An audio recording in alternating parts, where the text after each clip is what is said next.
A day in my life as an retired OFW, ngaway natigom, unsa mga resibo lang ug mga pamaod char lang. Dili matigom, sige lang no. At least kuan maayong panlawas. So gahapon ako ganahin nag-upload gahapon kay ting-uwan.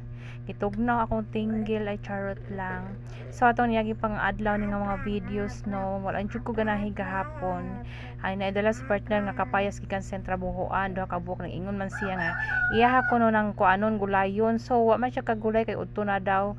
So simbes ang kapayas nga para pagulay iyang panitan ang hinog man nga kapayas ang panitan, so naudtuhan na gyud siya ambot ug unsay gibaw niya tong mga adlaw. So atong isa kapayas kay hinog niya kani kauban ni siya medyo hinog man nino, so man tay laing magulay. So ako gyud na siyang gigulay no buntag sayo akong gikarati si baby, akong gibutang sa tangkal niya para dito siya magkapakapa, bahala magligid-ligid siya, magbinigwas siya, di siya malamba diha o magunsa sa siyang tangkal. So diha ako sa sulod sa lamisa naghiwa-hiwa kay para matan-aw na ako siya unsa na ba siya naglamba-lamba ba siya maayo dira wala. So medyo hinog yun ni siya niya, ako aning panitan ginipis og hiwa kay para dali ra lutuon niya, ako nang gisagulan og corned beef niya. Daghan pa kay kog buhaton no, nigmata sayo sa buntag no, digita kaunag panghilamos dito sa pamukgo lang ta sa atong buhok niya. Atong wala tay bra-bra niya, atong tutoy gabitay-bitay na niya. So mao gining angkan ta no pag binyo pa more mao ni mga batan-on karon.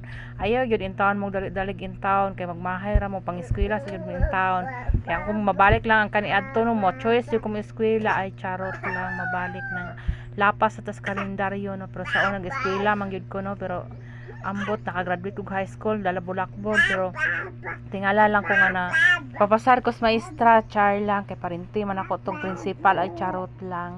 Kaya pagkahuman no ana paspasan nato na kay pagkahuman ang mga labhonon mga unsa pa na mga hipuson napay bata kaliguan napay mga igharalay napay mga pilunon basta lagi magsaramu ay lagi maunang laban lang kita sa tong pagkainahan. Pagkahuman pilara man no nahuman na ako karate tong kapayas.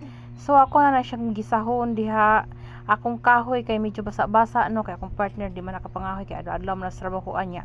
Wa man poy mga hoy dira ang nagmutangkil kong bibi niya mga tumyatong bagnutan magdadag kuron pa migbanakon char. Nya pagkahuman ako na siyang gikuan dira gisa-gisa lang niya ang kahoy tagbaw kog bulhot. So ako naman ang gikuan bubuan ako nang gihalingan og isa ka kumo nga trelis na butangan ako gyud oil sila ob na siya niya. Ako ra na siyang balik-balikon yun nga ako nang gisa pinauga butangan ako asin paminta unsa pa nang kuan diha ora minta nimo kay ikaw may muluto ikaw may magkuan na narara nimo butangan na nimo siminto diha unsa pa na diha ba niya.